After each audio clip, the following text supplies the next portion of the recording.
I'm backing up my truck, I'm gonna hook it up, loading up my boat with all my gear. I've been working hard all week, trying to make ends meet, spending time wishing I was fishing. Well, Terry Wickstrom wants to take you fishing. Gather up your gear and come along. Well, Terry Wickstrom wants to take you fishing. This is Terry Wickstrom. Join Karen Cullum, Greg Claudio, and me as we take you to some of our favorite fishing spots from Colorado to Minnesota, the Arctic Circle to Central America and beyond. As we revisit episodes of Mountain States Fishing and Angling Adventures Television on the best of fishing with Terry Wickstrom. Hey, we're out here today on Table Rock Lake, Missouri, about a, 12, 13-hour drive from Denver? 13, yeah. Fishing today with Troy Coburn. Troy, pleasure to be with you today. Likewise. It's great. And Mike Stevens.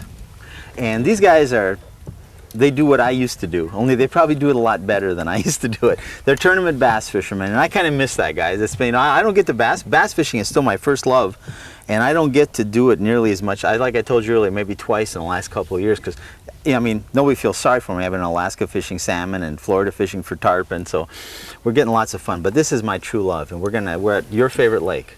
Absolutely. And we're just gonna have a great time. Now, this is what did we say? 12-hour drive? Yeah, it's 13. 13-hour drive. 13. So you can make a weekend trip out of this. There's lots of places to stay. Yep. And then in the evening, we're right next to Branson, Missouri. Go catch a show, but we're not worried about shows right now. We're gonna go out and catch some bass and show you what it's like to fish in Table Rock Lake, Missouri. Well, Troy came up. Kind of tell us about this area we're going to fish here. It's just a real shallow sloping main lake point, and it's got a drop off on one side, and out at the end it drops off into the main lake, into the river channel.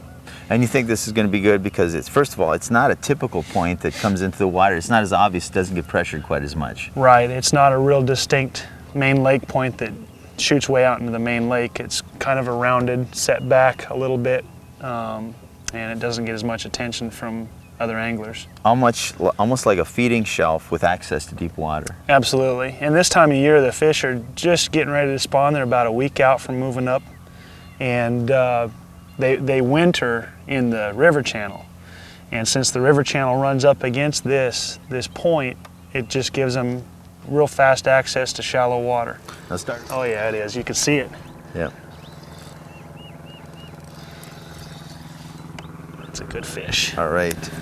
Oh, there you go. Oh, what pound test you got on there? 6 pound. The 6 pound test, that's a nice fish for 6 pound test line. Yeah. Kentucky? Yep. Spotted bass. Way to start the day.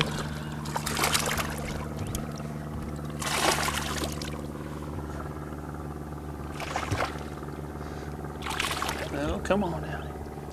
All right, sir. That's a nice chunky spot. And you know what? That's a male. All right. See the belly? Oh, yeah. The females, you know when you get a female because they are just super fat. Well, you know, I found that true in life, too, that the male's usually skinnier than the female. I'm going to get in big trouble for that. I'm not making any comment on that one. That's a nice, let's give, you know, way to get us started. We've been out here 15 minutes fishing. I thought you said it was going to be a good lake to fish. Yep. Okay, let's tell the people a little about the difference. You know, people in Colorado, where we're from, there are some spotted bass, but it's not as popular. Pueblo and a few lakes, but right. A lot of people around the country even don't understand the difference between a spot or a Kentucky and a largemouth. Well, you can notice the mouth is a lot smaller than a largemouth. Right, it's more like a smallmouth's mouth. Right, if you take the body of a smallmouth and put a lateral line on it like a largemouth, you got a Kentucky pretty much. Right. One easy way to tell the difference is Kentuckies have a patch of teeth on their tongue, largemouth don't. And the red in the eye tends to be a little more prominent on a Kentucky than on a smallmouth. And then the additional lateral lines under the main lateral line are real prominent on a Kentucky. You can see them. That's why, and they end up almost showing you spots, and that's why they call it a spot. Before you Right. release it, I'll show you one other way, an easy way to tell the difference. If it's colored like a largemouth, and you close the mouth, The corner of the mouth. corner of the mouth doesn't come past the eye. Right. And that's the easiest way for the novice to tell. Right. But then that's a nice fish. Nice chunky, and they fight. Yes, they do. They are really good fighters. They bulldog just like a smallmouth. They I know, they're they head great straight fish. down to the bottom. Why don't you tell people a little bit about what you caught that on, or you got to rig another one up, or you got it still rigged? Go ahead and show them what you got. It's still rigged. It's just a French fry bait. Natural colors in the clear water tend to work better. And here we have probably about 15 foot of visibility. You could see that fish when I was playing it. He was 15 feet deep. And so this is a green pumpkin, and I've just got it kind of Texas rigged with the hook buried in the bait. But I've got about a 1/4 ounce or a 3/8 ounce. It's called a Mojo rig. It's really, the Mojo rig is kind of like a finesse version of a Carolina rig, is what it is. You know, where you put the sinker up, you put the bait away from the sinker so that your French fry type bait can get a little action by itself away. It glides behind. It just glides behind the bait as you pull it along the bottom. Just gives it kind of a gliding action. Right, and I'm fishing with a lead head jig on mine right now, and you got the first bite, so we'll see how that goes. And if you tend to get more bites, you can bet I'll be copying you. Because if it's one thing good bass fishermen learn, is how to steal the other guy's technique. That's it. We might be slow, but we ain't stupid. Let's go get some more of them. Way to get started. Thank you. There we go. There we go. Little bass on the jig. That was jigging a grub, little bitty one, but it gets me closer to you. Flip him in. We'll flip him in and turn him. It's about 5 pounds. I'll just release him over the front of the boat. No, that's a largemouth. You can show the difference between that largemouth and those little Kentuckys. largemouth, but you're right. We can show folks the difference here. If I can get the hook out of him, there we go. It's a little largemouth, little bitty fish, but they're all fun. And I'll see if I can show you the difference here. Now, if you look at on this one, the mouth comes up past the eye. Easiest way to tell largemouth, and it doesn't have the same coloration, but it's close. That doesn't have the distinct lines under the main lateral line either. Right, it doesn't have the lines down there, but very similar color schemes though to a largemouth in a spot. That's why novices will mistake them a lot. Well, I'm getting tired of holding this giant, so I'm going to get it back in the water here. Yeah, you might rip up your thumb there. Yeah. I better catch a bigger one pretty soon, get him off my back.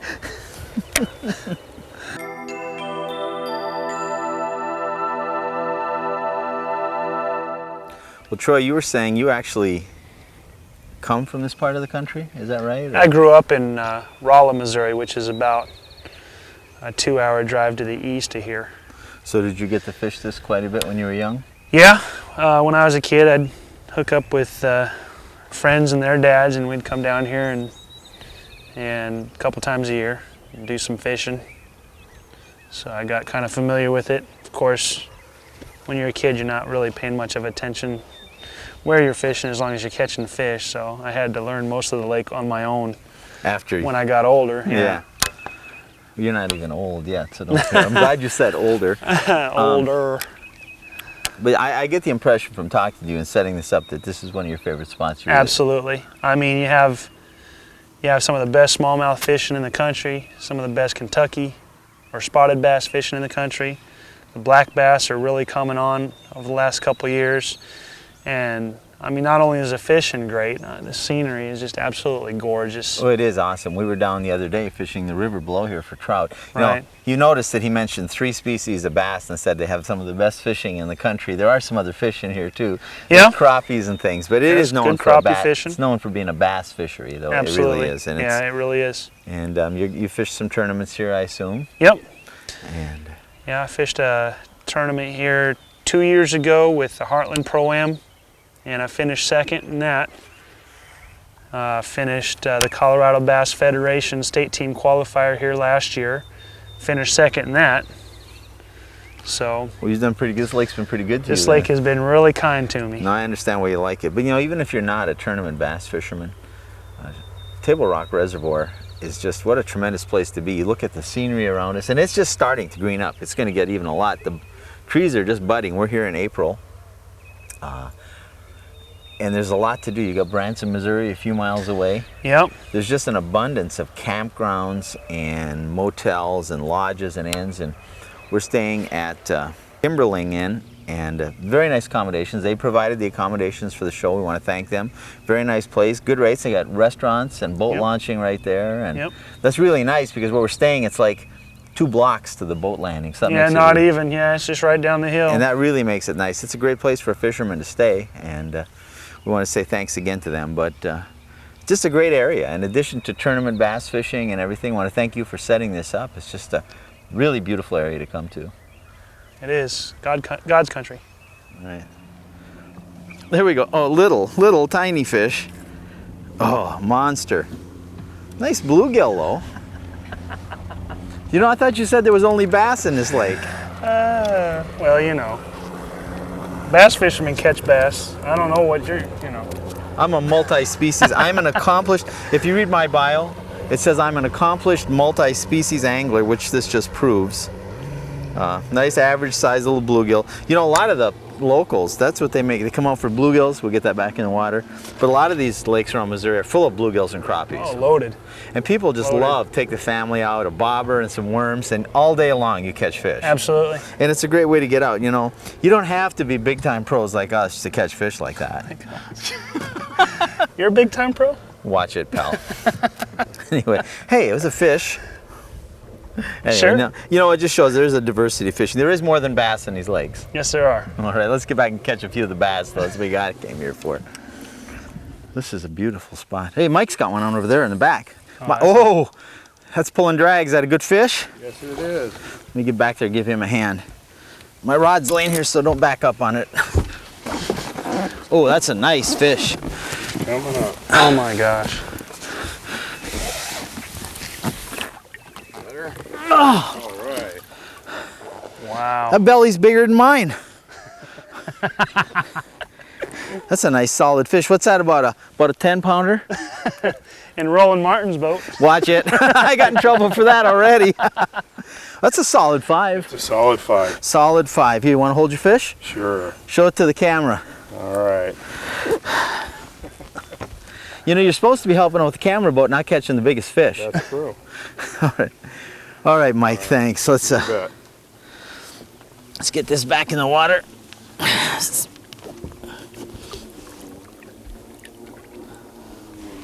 There he goes. You didn't kiss it. You know, I love to watch him swim away. Yes, I do too. Big fish like that, it takes a while to grow, and it's just neat.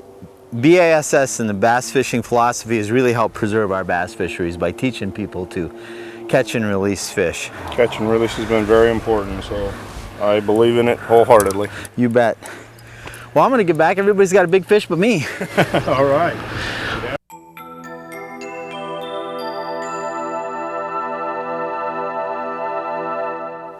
All right, another one. You know, you guys are spanking me today. I'm gonna have a long drive home. Nice fish. Ooh. I think it's a black. Oh, all right. Oh, there you go. Don't let him get around that log. What do you got? 8-pound test, 6-pound test? 6. Yeah. He's hooked pretty good. He's hooked good as long as we don't get tangled. And why did you stop? There's a fish. There we go.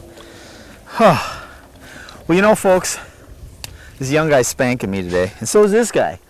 They're all spanking me today.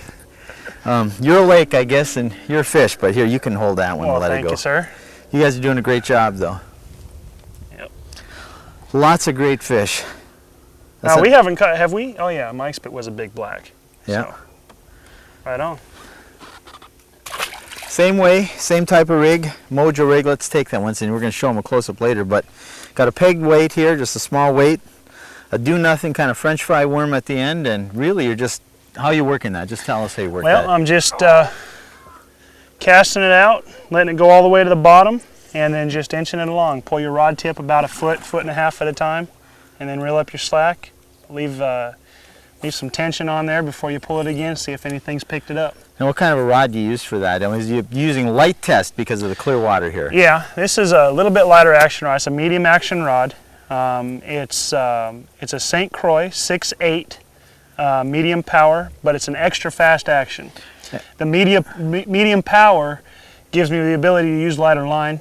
It kind of absorbs the shock of the initial run of the fish, but the extra fast action is an action that recovers a lot faster. It allows me to cast more accurately, stuff like that. How about for feel? Is it pretty important to have a really good rod so you can feel what's going on in this kind of current presentation? Absolutely, because they pick this up. It's not very much of an action bait. And so they just pick it up and you feel the thump of them picking it up. It's pretty important. Pretty important that you have a real sensitive rod when you do that. Yeah, and the length, you got about, you say it's a St. Croix and it's about a 6'8"? Yeah, it's a 6'8". 7-foot rods are really good for this because you have such a long leader in between your weight. But 7-foot rods are also pretty cumbersome. And then a 6'6" just doesn't quite cut it. So a 6'8" is a brand new rod that St. Croix came out with this year, and it's just the perfect in-between size. Well, it's working. You're sure kicking my butt today. Good job. Thank you. You said he's not much. You're just getting spoiled because you caught some big ones. He catches 1 5-pounder today, and anything less is just okay. It's a nice, that's a little toad. Get him over here and I'll lip him for you. That's a largemouth. Oh yeah. There's nothing wrong with that. Good job, Mike. I know it's not another 5-pounder. No, nice fish. Good fish. That's a good solid 2.5, 3. Interesting marks. Yeah, that's a good tournament fish. Take a stringer of those most times, wouldn't you? Oh, every time I'll take a stringer of those. You bet. And I'll finish in the top 10 in most. Table Rock Lake, we came to fish for spots and smallmouth and catching nice largemouth. Didn't you read the script before we started? No. All right, we'll get that back in the water. Good job. Thank you. Ooh. There's one.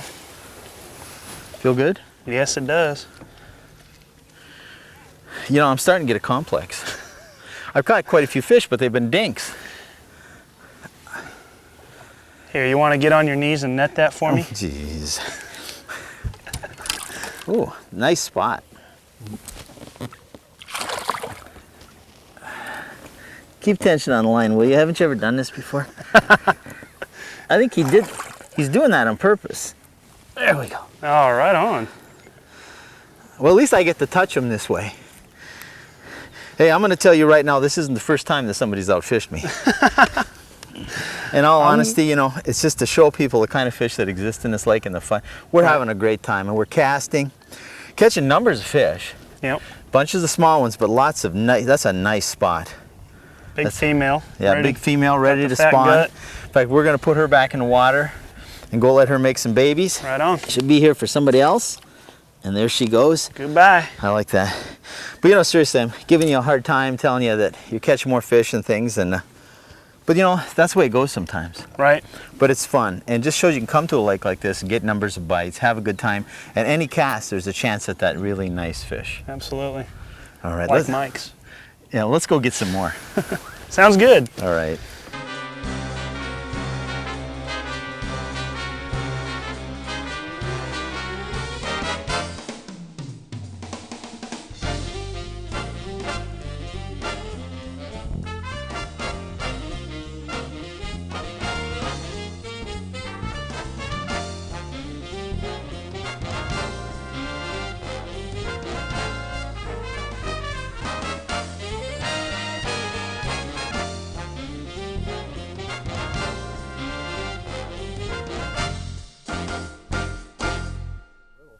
And you guys and you and Mike have just been, oh, well, maybe I got a chance to do something here. It feels a little better than what I've been catching. I don't think it's a giant, but maybe I can end the day at least with a fish. Ooh, it's a smallmouth. Sure is. We haven't caught a decent smallmouth yet today, so there's this, what's this called, the triple crown here? Yes, sir. Oh. You know, he's not that big, but on light line, you just got to be so careful with him. I got 6-pound test line on here. Yeah. He's a nice smallmouth. Oh, they're my favorite fish. I think they're so fun. Yep. There we go. All right, there you go. All right. That's Well, it's a nice decent. little fish. It's decent. You know, saves space for me a little bit, but you guys kick my butt. But it does at least give us a chance to show the fact that this lake has. Well, we came after the smallmouth and the spots. That was our plan. Right. Then after the cold front came through and we knew it was going to be tough fishing, let's get this one back in the water. But that's a nice, healthy smallmouth. You can tell the mouth is a lot the size of a spot, but the body, the coloration is much more bronze and brown. Right. We'll get him back in the water. Okay. But we came after the smallmouth originally. That was the plan. And then that front came in a couple days ago, and these guys went out the day before and virtually shut everything down. But then we said, well, we got a good spot bite. He said yesterday he comes in. He thought it was warming up, and we did get a lot of nice fish, but we worked for him. It was tough. Yeah, it was tough. A lot of moving. It was kind of like fishing a tournament, scraping for every bite. Yeah, it was. And I got to admit that you and Mike just kicked me today. I mean, you showed the old man a lesson, so, you know, maybe it's time for me to get out and practice my bass fishing a little bit more again. But I want to thank you for setting it up. Oh, it's my pleasure, absolutely. And bringing us out here. We had a great time. Mike, I want to thank you for joining us. And thanks to all the people that helped, our camera boat driver, and thanks to all the people at Kimberling Inn. And I keep getting that wrong, but it's not because they aren't great people. It's really a great place to stay, and they treated us right. And we'll give you a picture and phone numbers, how to get a hold of those people. And I can't say more about getting out and enjoying the area here in Missouri. You got Branson, you got the show boats you can go see. But Table Rock Lake is a great fishery. And I tell you, when this lake turns on, it's incredible. It's awesome. It's awesome. It was a little tough today, but we still got a lot of nice fish. So take advantage of some of these lakes in this area and join us next week on Mountain States Fishing.